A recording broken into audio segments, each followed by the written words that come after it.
Hello दोस्तों, नमस्कार। आज मैं आपको बताने जा रहा हूँ तुक्का लगाने का तरीका। हाँ दोस्तों, एग्ज़ाम में तुक्का कैसे लगाया जाता है। बहुत ही मज़ेदार शब्द है तुक्का, साथ साथ ही उतना ही वैज्ञानिक वर्ड भी है।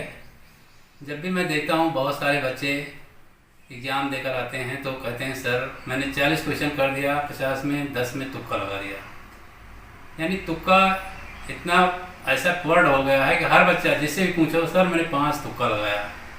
तो तुक्का भी एक बहुत ही गेम जैसा हो गया है कि हर बच्चा तुक्का लगाना चाहता है। क्यों ना हम थोड़ा सा इसके बारे में विचार करें कि तुक्का लगाने का सही तरीका क्या हो सकता है, उसके बारे में मैं आपको थोड़ा बताने जा रहा हूँ। दोस्तों, अगर निगेटिव मार्किंग नहीं है तो तुक्का लगाने का मज़ा ही कुछ और होता है, लेकिन अगर निगेटिव मार्किंग है तो थोड़ा रिस्क है, लेकिन उस पर भी हम तुक्का लगा सकते हैं। मैं आपको बताऊंगा कि तुक्का लगाना चाहिए कि नहीं, तुक्का लगाने से फ़ायदा क्या है, तुक्का लगाने के तरीके क्या हैं, क्या हमें तुक्का लगाना चाहिए। इन सब बातों को मैं इस वीडियो के द्वारा आपको क्लियर करूंगा। तो सबसे पहली बात दोस्तों, तुक्का लगाना चाहिए, मेरे हिसाब से लगाना चाहिए। क्यों? क्योंकि कभी भी आप देखो कोई 5 क्वेश्चन मान लीजिए लास्ट में आपको नहीं आ रहे हैं और 5 क्वेश्चन आपने चुन लिया कि यार ये तो आ नहीं रहे हैं, इसमें हमें तुक्का लगाना ही लगाना है। सपोज आपने 5 क्वेश्चन ऐसे आपको हैं जिसपे आपको कुछ समझ नहीं आ रहा है कि यार ये सही है या गलत है, इसमें मैं तुक्का लगाना चाहता हूँ। तो उस 5 में आप अगर एक आपका सही हो जाता है और 4 गलत हो जाते हैं तो आपको कितना नंबर मिला? आपको 1 मार्क मिला। और 4 जब गलत हैं तो 1/4 करके आपको 1 नंबर ही कटेगा। दोस्तों, आपको 1 नंबर मिलना था और 4 गलत होने से 1 नंबर कट गया।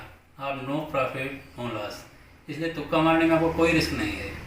लेकिन अगर वहीं भगवान न करे आपका दूसरा भी सही हो गया तो बल्ले बल्ले है, और तीसरा भी सही हो गया, तो इस तरह मैं तो नहीं समझता कि तुक्का मारने से कोई नुकसान है, लेकिन थोड़ा समझ बूझ के तुक्का लगाना चाहिए। दोस्तों, मैं बताता हूँ तुक्का कैसे और किस तरह लगाना चाहिए। सबसे पहली बात, जब भी एग्जामिनर बनाते हैं क्वेश्चन वगैरह, जैसे मास्टर टीचर लोग हैं और कोई भी क्वेश्चन बनाता है, तो जो आपका रेशियो है, ऑप्शन है ABCD, इसमें ज़्यादातर वो 100 क्वेश्चन है तो 25-25 का रेशियो रखते हैं। 25A का, 25B का, 25C का, 25D का। थोड़ा अप डाउन हो जाता है, जैसे 28 हो गया, 23 हो गया, 22 हो गया, इस तरह से कुछ मिलता जुलता रहता है।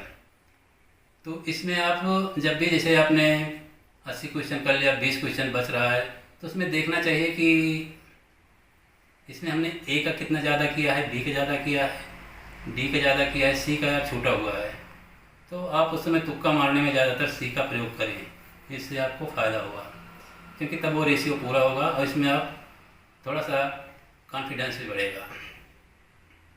दूसरा तरीका दोस्तों, जब भी आप कोई क्वेश्चन देखते हैं, स्टार्टिंग में अगर आपको कहीं तुक्का मारना है तो उसमें A कभी मत मारें, क्योंकि कोई भी क्वेश्चन बनाने वाला फर्स्ट क्वेश्चन का A ही नहीं दे देगा, वो उसको आपको थोड़ा उलझाना चाहेगा, इसलिए B, C, D इसमें घुसेगा। अगर पहले का A देगा, लड़का फ्रेश माइंड में क्वेश्चन देखते ये हो गया तो उसका गेम ही खत्म हो गया, इसलिए आपको उलझाना चाहेगा और ज़्यादातर B, C, D में जाएँ।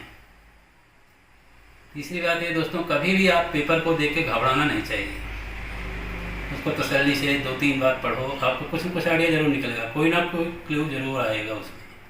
आपको उसमें देखना है कि एक क्वेश्चन कोई सही मिल गया आपको, तो आपको उसमें बचे 3 ही ऑप्शन बचे, आपको एक पता चल गया कि यार ये एक तो नहीं हो सकता, बाकी तीनों का पता नहीं है, तो आपको काफ़ी आसान हो गया।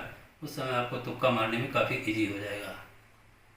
और इस तरह आगे भी देखा आपने, कहीं 2 आपको पता चल गया यार ये दोनों तो नहीं हो सकता, बाकी इन दोनों में हमें कंफ्यूज हो रहा है, तो उसमें तो आपको अतिलाभ होने की संभावना है। और अगर ऐसा केस आ जाता है जिसमें आपको 3 पता चल गया कि यार ये तो सही तीनों नहीं हो सकते, लेकिन एक का पता नहीं है, तो आप आंख बंद करके उस पर लगा दीजिए, कोई बेईमानी का नंबर नहीं है, आपकी मेहनत का ही नंबर माना जाएगा। इसलिए दोस्तों, तुक्का लगाने से कोई नुकसान नहीं है, लेकिन समझ बूझ के तुक्का मारना चाहिए। अभी मैं ये बताऊंगा कि तुक्का किसे मारना चाहिए। दोस्तों, जो ये सोचते हैं कि मैं ईजिली मेरिट लिस्ट में आ जाऊंगा, उनको तुक्का मारने की कोई ज़रूरत नहीं है। अगर उतना आपने कर लिया कि मेरिट लिस्ट में पास हो जाऊंगा, तो कृपया तुक्का ना लगाएं। लेकिन अगर कोई लड़का समझता है कि यार मैं तो इतना किया 40 नंबर मिलना मुश्किल आ रहा है, पेपर भी नहीं हो पा रहा है, क्या करें। तो ऐसे केस में आपको तुक्का मारना ज़रूरी है, क्योंकि अगर तुक्का नहीं मारोगे तो फिर आपका नंबर बढ़ेगा नहीं, और बढ़ेगा नहीं तो कोई मतलब नहीं। वैसे भी आप फेल हो सकता है तुक्का मारने से किस्मत आपकी साथ दे जाए और आप आगे निकल जाओ। दोस्तों, मैं अब आपको बताऊंगा कि तुक्का कहाँ मारना चाहिए और कहाँ पर नहीं मारना चाहिए। दोस्तों, अगर आपको पता चलता है कि मैं मेरिट लिस्ट में आसानी से आ जाऊंगा, मैंने पर्याप्त क्वेश्चन कर दिया है, तो आप तुक्का कतई ना लगाएं, इससे आपको नुकसान हो सकता है। लेकिन अगर आपको पता है कि यार मैं तो ऐसे भी नहीं पास हो सकता, 50 नंबर से ऊपर बढ़ ही नहीं पाएगा, 100 है उसमें 50 से ज़्यादा हमारा बढ़ ही नहीं सकता, तो कोई आपका पेपर देने का मतलब ही नहीं हो रहा है, तो उस समय आप तुक्का ज़रूर लगाएं, क्योंकि वैसे भी आपको पता है कि आप फेल हैं। हो सकता है तुक्का लगाने से और इस विधि को अपनाने से आप पास हो जाएं। दोस्तों, इस तरह से आप जब भी तुक्का लगाएं समझ बूझ के लगाएं और ध्यान दें। ओके, जय हिंद।